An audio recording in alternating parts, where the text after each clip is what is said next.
Hi friends, ಇದು ಮಸ್ತ್ಮಗ.com international bulletin ಸುತ್ತು ಜಗತ್ತು. ನಾನು Amar Prasad. Austria chancellor Karl Nehammer ಜೊತೆ ಮೋದಿ ಜಾಗತಿಕ ಸಂಘರ್ಷಗಳ ಕುರಿತು ಮಾತನಾಡಿದ್ದಾರೆ. ರಷ್ಯಾ ಇಸ್ರೇಲ್ಗೆ ಬಿಗ್ ಮೆಸೇಜ್ ಕೊಟ್ಟಿದ್ದಾರೆ. ಮೊನ್ನೆಯಷ್ಟೇ ಪುಟಿನ್ ಜೊತೆಗೆ ಮಾತನಾಡುವಾಗ ಮಕ್ಕಳು ಹತ್ಯೆಗೀಡಾದರೆ ತಡೆಯಕ್ಕಾಗಲ್ಲ, ಹೃದಯ ಒಡೆದು ಹೋಗುತ್ತೆ ಅಂತ ಹೇಳಿದ್ರು. ಈಗ ಗಾಜಾ ವಿಚಾರವನ್ನು ಕೂಡ ಸೇರಿಸಿದ್ದಾರೆ. ಇತ್ತೀಚೆಗಷ್ಟೇ ಇಸ್ರೇಲ್ ಕೊಟ್ಟಿರೋ ಮಾಹಿತಿ ಪ್ರಕಾರ ಇದುವರೆಗೂ ಗಾಜಾದಲ್ಲಿ 14,000 ಉಗ್ರರು ಹತ್ಯೆಗೀಡಾಗಿದ್ದಾರೆ. 16,000 ನಾಗರಿಕರು ಪ್ರಾಣವನ್ನ ಕಳ್ಕೊಂಡಿದ್ದಾರೆ. ಇದು ಇಸ್ರೇಲ್ ಲೆಕ್ಕ. ಆದರೆ ಪ್ಯಾಲೆಸ್ತೇನ್ ಇದನ್ನ ರಿಜೆಕ್ಟ್ ಮಾಡ್ತಾ ಇದೆ. 35,000 ಜನರು ನಾಗರಿಕರು ಪ್ರಾಣ ಕಳ್ಕೊಂಡಿದ್ದಾರೆ ಅಂತ ಗಾಜಾದವರು ಹೇಳ್ತಾ ಇದ್ದಾರೆ. ಸೊ ಒಟ್ಟಾರೆ ಇಬ್ಬರ ಲೆಕ್ಕ ತಗೊಂಡ್ರೂ ಕೂಡ ನಾಗರಿಕರ ಪ್ರಾಣಹಾನಿ ದೊಡ್ಡ ಮಟ್ಟದಲ್ಲೇ ಆಗಿದೆ ಅನ್ನೋದನ್ನ ಒಪ್ಕೊಂಡಿದ್ದಾರೆ. ಸೊ ಈ ವಿಚಾರವಾಗಿ ಪ್ರತಿಕ್ರಿಯೆ ಕೊಟ್ಟಿರೋ ಭಾರತದ ಪ್ರಧಾನಿ, ಗಾಜಾ ಆಗಲಿ ಯುಕ್ರೇನ್ ಆಗಲಿ ನಾಗರಿಕರ ಸಾವನ್ನ ಭಾರತ ಸಹಿಸುವುದಿಲ್ಲ ಅಂತ ಹೇಳಿದ್ದಾರೆ. ಅಲ್ಲದೆ ಜಾಗತಿಕ ರಂಗದಲ್ಲಿ ಇದು ಯುದ್ಧ ಮಾಡೋ ಟೈಮ್ ಅಲ್ಲ, ವಿಶ್ವದ ಶಾಂತಿಗಾಗಿ ಸಹಕಾರಕ್ಕಾಗಿ ಭಾರತ ಆಸ್ಟ್ರಿಯಾ ಎರಡೂ ದೇಶಗಳು ಕಮಿಟ್ ಆಗಿವೆ ಅಂತ ಹೇಳಿದ್ದಾರೆ. ಈ ಮೂಲಕ ಪ್ರಧಾನಿ ಮೋದಿ ಬಹುಶಃ ಇದೇ ಮೊದಲ ಬಾರಿಗೆ ಗಾಜಾದಲ್ಲಿ ಆಗ್ತಿರೋ ಸಾವು ನೋವಿನ ಕುರಿತಂತೆ ಮಾತನಾಡದಂಗಾಗಿದೆ. ಯಾಕಂದ್ರೆ ಈ ಮುಂಚೆ ಡೈರೆಕ್ಟ್ ಆಗಿ ವಿದೇಶಾಂಗ ಸಚಿವ ಎಸ್ ಜೈಶಂಕರ್ ಇಸ್ರೇಲ್ಗೆ ನಿಯಮಗಳನ್ನ ಗೌರವಿಸಬೇಕು, ಪ್ರತಿಕಾರ ಅಂತ ಬೇಕಾಬಿಟ್ಟಿಯೆಲ್ಲ ವರ್ತಿಸಕ್ ಆಗಲ್ಲ ಅನ್ನೋ ರೀತಿಯಲ್ಲಿ ಹೇಳಿಕೆಯನ್ನ ಕೊಟ್ಟಿದ್ರು. ಈಗ PM ಮೋದಿ ಕೂಡ ನಾಗರಿಕರ ಸಾವಿನ ಕುರಿತು ಇಸ್ರೇಲ್ಗೆ ಮೆಸೇಜ್ ಕೊಟ್ಟಿದ್ದಾರೆ. ಅಲ್ಲದೆ ವಿಶ್ವ ಶಾಂತಿಯ ಬಗ್ಗೆನೂ ಮಾತನಾಡಿದ್ದಾರೆ. ಜಗತ್ತಿಗೆ ಶಾಂತಿಯ ಬೆಳಕಾಗಿರೋ ಬುದ್ಧರನ್ನ ಕೊಟ್ಟಿದೆ ಹೊರತು ಯುದ್ಧವನ್ನಲ್ಲ. ಯುದ್ಧದಿಂದ ಯಾವ ಸಮಸ್ಯೆಗೂ ಪರಿಹಾರ ಸಿಗಲ್ಲ, ಶಾಂತಿಯಿಂದಲೇ ಎಲ್ಲದಕ್ಕೂ ಉತ್ತರ ಸಿಗುತ್ತೆ ಅಂತ ಹೇಳಿದ್ದಾರೆ. ಅಲ್ಲದೆ ಭೌಗೋಳಿಕ ದೃಷ್ಟಿಯಿಂದ ಆಸ್ಟ್ರಿಯಾ ಹಾಗೂ ಭಾರತ ಮಧ್ಯೆ ಸಾಕಷ್ಟು ಬದಲಾವಣೆ ಇರಬಹುದು, ಆದರೆ ಪ್ರಜಾಪ್ರಭುತ್ವ ವಿಚಾರದಲ್ಲಿ ಎರಡೂ ದೇಶಗಳು ಒಂದಕ್ಕೊಂದು ಕನೆಕ್ಟ್ ಆಗಿವೆ. ಸ್ವಾತಂತ್ರ್ಯ, ಸಮಾನತೆ ಸೇರಿದಂತೆ ಹಲವು ವಿಷಯಗಳನ್ನ ಎರಡೂ ದೇಶಗಳು ಗೌರವಿಸ್ತವೆ. ವೈವಿಧ್ಯತೆಯೊಂದಿಗೆ ಉಭಯ ದೇಶಗಳು ಚುನಾವಣೆ ನಡೆಸ್ತವೆ ಅಂತ ಮೋದಿ ಆಸ್ಟ್ರಿಯಾ ಬಗ್ಗೆ ಕೂಡ ಮೆಚ್ಚುಗೆಯ ಮಾತುಗಳನ್ನಾಡಿದ್ದಾರೆ. ಏನೋ ಕಡೆ ಗಾಜಾ ಯುದ್ಧದಲ್ಲಿ ಇಸ್ರೇಲ್ ನಡೆಸ್ತಾ ಇರೋ ಪ್ರತಿದಾಳಿಗೆ ಅಮೆರಿಕ ಕೂಡ ಅಸಮಾಧಾನ ವ್ಯಕ್ತಪಡಿಸಿದೆ. ಅಲ್ಲದೆ ಆಯುಧ ಕೊಡೋದ್ರಲ್ಲಿ ಕಮ್ಮಿ ಮಾಡ್ತೀವಿ ಅಂತ ಬೆದರಿಕೆ ಒಡ್ಡಿದೆ. ಇಸ್ರೇಲ್ ಗಾಜಾದ ಜನರಿರೋ ಪ್ರದೇಶಗಳಲ್ಲಿ ಸ್ಫೋಟಕ ಬಳಸ್ತಾ ಇದೆ. ಇದರ ಬಗ್ಗೆ ನಮಗೆ ತೀವ್ರ ಕಳವಳ ಇದೆ. ಸದ್ಯಕ್ಕೆ 2,000 ಪೌಂಡ್ ಸ್ಫೋಟಕಗಳನ್ನ ಕೊಡೋದಿಲ್ಲ, 500 ಪೌಂಡ್ ಸ್ಫೋಟಕಗಳನ್ನ ಮಾತ್ರ ಕೊಡ್ತೀವಿ ಅಂತ ಅಮೆರಿಕ ಹೇಳಿದೆ. ಇನ್ನೊಂದು ಕಡೆ ಗಾಜಾದ ಉತ್ತರ ಭಾಗದಲ್ಲಿ ಇಸ್ರೇಲ್ ಪ್ರತಿದಾಳಿ ತೀವ್ರವಾಗಿ ನಡೆಸ್ತಾ ಇದೆ. ಒಬ್ರು ಇರಬೇಡಿ, ಇಲ್ಲಿ ದಕ್ಷಿಣಕ್ಕೆ ಹೋಗಿ ಅಂತ ಗಾಜಾ ಜನರಿಗೆ ಇಸ್ರೇಲ್ ಸೇನೆ ಆದೇಶ ನೀಡಿದೆ. ತಾಲಿಬಾನ್ ಸರ್ಕಾರದೊಂದಿಗೆ ಹೊಡೆದಾಟ ಬಡಿದಾಟ ಇರೋ ಟೈಮ್ನಲ್ಲೇ ಈಗ ಪಾಕಿಸ್ತಾನ ದೊಡ್ಡ ನಿರ್ಧಾರ ತಗೊಂಡಿದೆ. ಅಫ್ಘಾನ್ನಿಂದ ಬಂದ 15 ಲಕ್ಷ ನಿರಾಶ್ರಿತರು ಇನ್ನೊಂದು ವರ್ಷ ನಮ್ಮ ದೇಶದಲ್ಲಿ ಉಳಿಯಬಹುದು ಅಂತ ಪಾಕಿಸ್ತಾನ ಸರ್ಕಾರ ಹೇಳಿದೆ. ಅಂದ್ರೆ ಅಫ್ಘಾನಿಸ್ತಾನದಿಂದ ವಲಸೆ ಬಂದು ಪಾಕ್ನ ಗುರುತಿನ ಚೀಟಿ ಹೊಂದಿರೋ ನಿರಾಶ್ರಿತರ ಕಾರ್ಡ್ನ ಅವಧಿಯನ್ನ ಪಾಕ್ ಸರ್ಕಾರ ಮತ್ತೊಂದು ವರ್ಷಕ್ಕೆ ವಿಸ್ತರಣೆ ಮಾಡಿದೆ. ಅಂದಹಾಗೆ ಈ ಅಫ್ಘಾನ್ ನಿರಾಶ್ರಿತರ ಗುರುತಿನ ಚೀಟಿಯ ಅವಧಿ ಕಳೆದ ತಿಂಗಳು ಅಂದ್ರೆ ಜೂನ್ 30ಕ್ಕೆ ಮುಗಿದಿತ್ತು. ಅದರ ಬೆನ್ನಲ್ಲೇ ಕ್ಯಾಬಿನೆಟ್ ಮೀಟಿಂಗ್ ಮಾಡಿದ ಪಾಕ್ ಸರ್ಕಾರ ವಿಶ್ವಸಂಸ್ಥೆಯ ನಿರಾಶ್ರಿತರ ಏಜೆನ್ಸಿ ಮುಖ್ಯಸ್ಥರೊಂದಿಗೆ ಚರ್ಚಿಸಿ ಈ ಕ್ರಮ ಕೈಗೊಂಡು ನಿರಾಶ್ರಿತರಿಗೆ ಈ ರೀತಿ ಹೇಳಿದೆ. ಮಾಹಿತಿ ಪ್ರಕಾರ 1979ರಲ್ಲಿ ಅಫ್ಘಾನ್ ಮೇಲೆ ಸೋವಿಯತ್ ಆಕ್ರಮಣ ನಡೆಸಿದ ಬಳಿಕ ಲಕ್ಷಾಂತರ ಅಫ್ಘಾನಿಗಳು ಪಾಕ್ಗೆ ವಲಸೆ ಬಂದಿದ್ರು. ಅದಾದ್ಮೇಲೆ 2021ರ ಆಗಸ್ಟ್ನಲ್ಲಿ ಅಫ್ಘಾನಿಸ್ತಾನವನ್ನು ತಾಲಿಬಾನಿಗಳು ವಶಕ್ಕೆ ಪಡೆದಾಗ ಪಾಕ್ನತ್ತ ಮತ್ತೆ 6-8 ಲಕ್ಷ ಅಫ್ಘಾನ್ ನಿರಾಶ್ರಿತರು ಪಲಾಯನ ಮಾಡಿದ್ರು. ಇದಾದ್ಮೇಲೆ ಅವ್ರನ್ನ ಹೊರ ಹಾಕೋ ಕೆಲಸ ನಡೀತಾ ಇತ್ತು. ಇದಕ್ಕೆ ಇಡೀ ಜಗತ್ತು ಪಾಕ್ ವಿರುದ್ಧ ಕಿಡಿಕಾರ್ತಾ ಇತ್ತು. ಮಹಿಳೆಯರು, ಮಕ್ಕಳು, ವೃದ್ಧರು ಎಲ್ಲರನ್ನೂ ಪ್ರಾಣಿಗಳಂತೆ ಅಟತಾ ಇದ್ರು. ಇದೇ ಕಾರಣಕ್ಕೆ ತಾಲಿಬಾನಿಗಳು ಪಾಕ್ ಜೊತೆಗೆ ಇನ್ನಿಲ್ಲದ ಜಗಳವನ್ನ ಶುರು ಮಾಡಿದ್ರು. ಪಾಕಿಸ್ತಾನ ಇಬ್ಬಾಗ ಮಾಡ್ತೀವಿ ಅಂತ ಬೆದರಿಕೆಯನ್ನ ಹಾಕಿದ್ರು ಅಫ್ಘಾನಿಸ್ತಾನದವರು ಪಾಕಿಸ್ತಾನಕ್ಕೆ. ಹಾಗೆ ನೋಡಿದ್ರೆ TTPಗೂ ಅವರ ಬೆಂಬಲ ಹೆಚ್ಚಾಗಿತ್ತು, ಅಂದ್ರೆ ತಾಲಿಬಾನ್ನ ಪಾಕಿಸ್ತಾನ ಘಟಕ. ಆದ್ರೀಗ ಪಾಕ್ ದಿಢೀರ್ ಅಂತ ಇಂಥ ನಿರ್ಧಾರ ಕೈಗೊಂಡಿದೆ.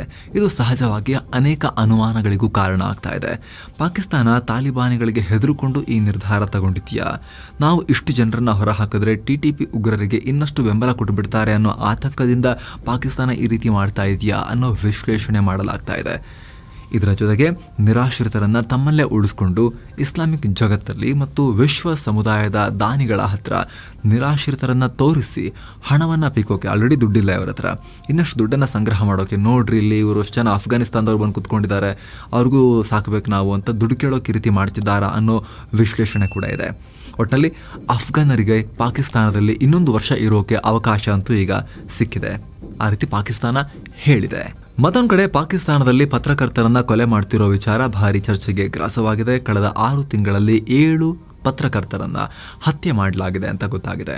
ಇತ್ತೀಚೆಗೆ ಖೈಬರ್ ಪಖ್ತೂನ್ಖ್ವಾ ಪ್ರಾಂತ್ಯದ ಪ್ರೆಸ್ ಕ್ಲಬ್ನ ಮಾಜಿ ಅಧ್ಯಕ್ಷ ಖಲೀಲ್ ಜಿಬ್ರಾನ್ರನ್ನ ದುಷ್ಕರ್ಮಿಗಳಿಬ್ಬರು ಗುಂಡಿಕ್ಕಿ ಹತ್ಯೆ ಮಾಡಿದ್ರು. ಅದರ ಬೆನ್ನಲ್ಲೇ ಈಗ ಪತ್ರಕರ್ತರ ಸರಣಿ ಕೊಲೆಗಳು ನಡೀತಾ ಇದ್ದು, ಜಾಗತಿಕ ಮಾಧ್ಯಮ ಸಂಸ್ಥೆಗಳು ಮತ್ತು ಅಲ್ಲಿನ ಸ್ಥಳೀಯರು ಕೂಡ ಪಾಕ್ನಲ್ಲಿ ವರದಿಗಾರಿಕೆ ಮಾಡೋಕೆ ಭಯ ಪಡ್ತಾ ಇದ್ದಾರೆ. ಬಾಂಗ್ಲಾದೇಶದಲ್ಲಿ ವಿದ್ಯಾರ್ಥಿಗಳು ಭಾರೀ ಪ್ರತಿಭಟನೆ ಮಾಡಿದ ಪರಿಣಾಮ ಸರ್ಕಾರಿ ಹುದ್ದೆಗಳನ್ನು ತಾತ್ಕಾಲಿಕವಾಗಿ ರದ್ದು ಮಾಡಲಾಗಿದೆ. ಸರ್ಕಾರಿ ಹುದ್ದೆಗಳನ್ನು ತಾರತಮ್ಯದ ಆಧಾರದ ಮೇಲೆ ಕೊಟ್ಟಿದ್ದಾರೆ.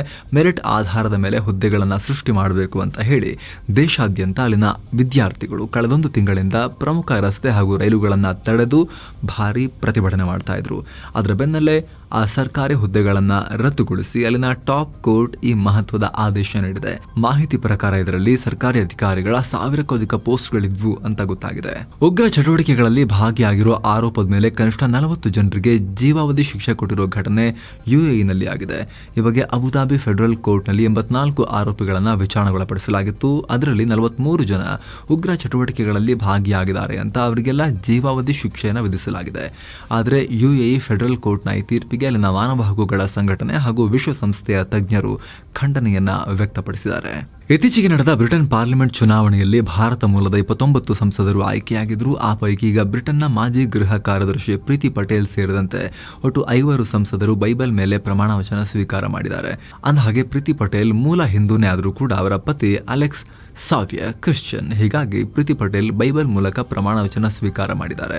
ಇನ್ನು 3 ಸಂಸದರು ಭಗವದ್ಗೀತೆ ಮೇಲೆ, 200 ಸಂಸದರು ಸಿಖ್ಖರ ಸ್ತೋತ್ರಗಳ ಸಂಗ್ರಹ ಸುಂದರ್ ಗುಟ್ಕಾ ಪುಸ್ತಕದ ಮೇಲೆ ಪ್ರಮಾಣ ವಚನ ಸ್ವೀಕಾರ ಮಾಡಿದ್ದಾರೆ. ಇನ್ನು 7 ಸಿಖ್ ಸಂಸದರು ದೇವರ ಹೆಸರಲ್ಲಿ ಅಂತ ಪ್ರಮಾಣ ವಚನ ಸ್ವೀಕಾರ ಮಾಡಿದ್ದಾರೆ. ಇನ್ನು ಮುಂದಿನ ಅಮೆರಿಕನ್ ಪ್ರೆಸಿಡೆನ್ಷಿಯಲ್ ಎಲೆಕ್ಷನ್ಗೆ ಡೆಮೊಕ್ರೆಟಿಕ್ ಪಾರ್ಟಿಯ ಅಭ್ಯರ್ಥಿ ಸ್ಥಾನಕ್ಕೆ ಅಮೆರಿಕದ ಹಾಲಿ ಅಧ್ಯಕ್ಷ ಜೋ ಬೈಡೆನ್ ಸೂಕ್ತ ಅಲ್ಲ, ಅವರು ಸ್ಪರ್ಧೆ ಮಾಡಬಾರದು ಅಂತ ಪ್ರೆಷರ್ ಜಾಸ್ತಿಯಾಗಿದೆ. ಜೂನ್ 28ನೇ ತಾರೀಕು ಟ್ರಂಪ್ ವಿರುದ್ಧದ ಡಿಬೇಟ್ನಲ್ಲಿ ಅರಳು ಮರುಳಾಗಿ ವರ್ತಿಸಿ ಹೀನಾಯ ಪ್ರದರ್ಶನ ತೋರಿದ್ದ ಬೈಡೆನ್ ವಿರುದ್ಧ ಸ್ವಪಕ್ಷದಲ್ಲೇ ಭಾರಿ ಅಪಸ್ವರ ಕೇಳಿಬಂದಿತ್ತು. ಆದರೆ ಅದು ಈಗ ಸಾರ್ವಜನಿಕವಾಗಿ ಬಹಿರಂಗವಾಗಿದೆ. ಡೆಮೊಕ್ರೆಟಿಕ್ ಪಾರ್ಟಿ ಸಂಸದ ಪೀಟರ್ ವೆಲ್ಚ್ ಬೈಡೆನ್ಗೆ ಡೆಮೊಕ್ರೆಟಿಕ್ ಪಾರ್ಟಿಯ ಪ್ರೆಸಿಡೆನ್ಷಿಯಲ್ ಕ್ಯಾಂಡಿಡೇಟ್ ಸ್ಥಾನದಿಂದ ಹಿಂದೆ ಸರೀರಿ ಅಂತ ಓಪನ್ ಆಗಿ ಕೇಳಿಕೊಂಡಿದ್ದಾರೆ. ಅಲ್ಲದೆ ಯುಎಸ್ ಪ್ರೆಸಿಡೆನ್ಷಿಯಲ್ ಡಿಬೇಟ್ನಲ್ಲಿ ಡೆಮೊಕ್ರೆಟಿಕ್ ಕ್ಯಾಂಡಿಡೇಟ್ನಿಂದ ಹೀನಾಯ ಪ್ರದರ್ಶನ ನೋಡೋಕೆ ನಮ್ಮ ಕೈಲಿ ಆಗ್ತಾ ಇಲ್ಲ, ನಮ್ಮ ಕಣ್ಣಲ್ಲಿ ನೋಡಕ್ ಆಗ್ತಿಲ್ಲಪ್ಪ ಅಂತ ಗೋಳಾಡಿದ್ದಾರೆ. ಇನ್ನೊಂದು ಕಡೆ ಡೆಮೊಕ್ರೆಟಿಕ್ ಪಾರ್ಟಿಗೆ ಫಂಡ್ ನೀಡ್ತಾ ಇದ್ದ ಸ್ಟಾರ್ ನಟ ಜಾರ್ಜ್ ಕ್ಲೂನಿ ಕೂಡ ಬೈಡೆನ್ಗೆ ನೀಡಿದ ತಮ್ಮ ಸಪೋರ್ಟ್ ಅನ್ನ ವಾಪಸ್ ಪಡ್ಕೊಂಡಿದ್ದಾರೆ. ಅಷ್ಟೇ ಅಲ್ಲ, ಡೆಮೊಕ್ರೆಟಿಕ್ ಪ್ರೆಸಿಡೆನ್ಷಿಯಲ್ ಕ್ಯಾಂಡಿಡೇಟ್ ರೇಸ್ ವಿಚಾರವಾಗಿ ಬೈಡೆನ್ ತಮ್ಮ ನಿರ್ಧಾರವನ್ನ ಆದಷ್ಟು ಬೇಗ ಹೇಳಬೇಕು ಅಂತ ಬೈಡೆನ್ರ ಆಪ್ತ ಬಳಗದಲ್ಲಿರೋ ಸಂಸದೆ ನ್ಯಾನ್ಸಿ ಪೆಲೋಸಿ, ಇವರು ಸ್ಪೀಕರ್ ಕೂಡ ಆಗಿದ್ರು, ಇವರು ಆಗ್ರಹ ಮಾಡಿದ್ದಾರೆ. ಈ ಮೂಲಕ ಈಗ ಬೈಡೆನ್ ಬೇಡ ಅನ್ನೋ ಮಾತಿಗೆ ಅವರ ಪಕ್ಷದಲ್ಲೇ ದೊಡ್ಡ ಮಟ್ಟದ ಧ್ವನಿ ಹೇಳ್ತಾ ಇರೋದು ಸ್ಪಷ್ಟವಾಗ್ತಾ ಇದೆ. ಸದ್ಯಕ್ಕೆ ಅವರು ಈ ಬಗ್ಗೆ ಏನನ್ನೂ ಹೇಳಿಲ್ಲ. ಆದರೆ ಇಲ್ಲಿವರೆಗೂ ಮಾತ್ರ ಬೈಡೆನ್ ಇದರಿಂದ ಹಿಂದೆ ಸರಿಯೋ ಮಾತೇ ಆಡಿಲ್ಲ. ನಾನೇ ಕ್ಯಾಂಡಿಡೇಟು, ನಾನೇ ಸ್ಪರ್ಧೆ ಮಾಡ್ತೀನಿ, ನಾನೇ ಗೆಲ್ತೀನಿ, ನಾನೇ ಟ್ರಂಪ್ರನ್ನ ಸೋಲ್ಸೋಕೆ ಸೂಕ್ತ ಅಂತ ಹೇಳಿಕೆಯನ್ನ ಕೊಡ್ತಿದ್ದಾರೆ. ಇಂಡೋನೇಷ್ಯಾದಲ್ಲಿ ನಿರಂತರ ಮಳೆ ಬೀಳ್ತಿರೋದ್ರಿಂದ ಭಾರಿ ಭೂಕುಸಿತ ಉಂಟಾಗ್ತಾ ಇದೆ. ಪರಿಣಾಮ ಕನಿಷ್ಠ 23 ಜನ ಮೃತಪಟ್ಟಿದ್ದು 30ಕ್ಕೂ ಅಧಿಕ ಜನ ಕಾಣೆಯಾಗಿದ್ದಾರೆ. ಅಲ್ಲಿನ ಸುಲಾವೆಸಿ ಪ್ರದೇಶದ ಚಿನ್ನದ ಗಣಿಯಲ್ಲಿ ಗಣಿಗಾರಿಕೆ ನಡೆಸುವಾಗ ಈ ಘಟನೆಯಾಗಿದೆ. ನಾಪತ್ತೆಯಾದವರನ್ನ ಪತ್ತೆ ಹಚ್ಚೋಕೆ ಅಲ್ಲಿನ ರಕ್ಷಣಾ ತಂಡ ಕಾರ್ಯಾಚರಣೆಯನ್ನ ಮುಂದುವರೆಸಿದೆ. ಧಾರಾಕಾರ ಮಳೆ ಪರಿಣಾಮ 4 ಮೃತಪಟ್ಟಿರುವ ಘಟನೆ ದಕ್ಷಿಣ ಕೊರಿಯಾದಲ್ಲಿ ಆಗಿದೆ. ಅಲ್ಲಿನ ದಕ್ಷಿಣ ಭಾಗದಲ್ಲಿ ಭಾರಿ ಮಳೆ ಬೀಳ್ತಾ ಇದೆ. ಜನಜೀವನ ಅಸ್ತವ್ಯಸ್ತವಾಗಿ ಭಾರಿ ಆಸ್ತಿ ಪಾಸ್ತಿ ಹಾನಿಯಾಗಿದೆ. ಇನ್ನು ಸ್ಥಳೀಯ ಹವಾಮಾನ ಇಲಾಖೆ ಭೂ ಕುಸಿತದ ಎಚ್ಚರಿಕೆ ನೀಡಿದ್ದು, ಇದರಿಂದ 3,500 ಜನ ಅಪಾಯಕ್ಕೀಡಾಗಿದ್ದಾರೆ ಅಂತ ಅಲ್ಲಿನ ಮಾಧ್ಯಮಗಳು ವರದಿ ಮಾಡಿವೆ. 2025ರ ಐಸಿಸಿ ಚಾಂಪಿಯನ್ಸ್ ಟ್ರೋಫಿ ಪಾಕಿಸ್ತಾನದಲ್ಲಿ ನಡೆಯೋದ್ರಿಂದ ಭಾರತ ಪಾಕ್ ಪ್ರವಾಸ ಮಾಡೋದಿಲ್ಲ ಅಂತ ವರದಿಯಾಗಿದೆ.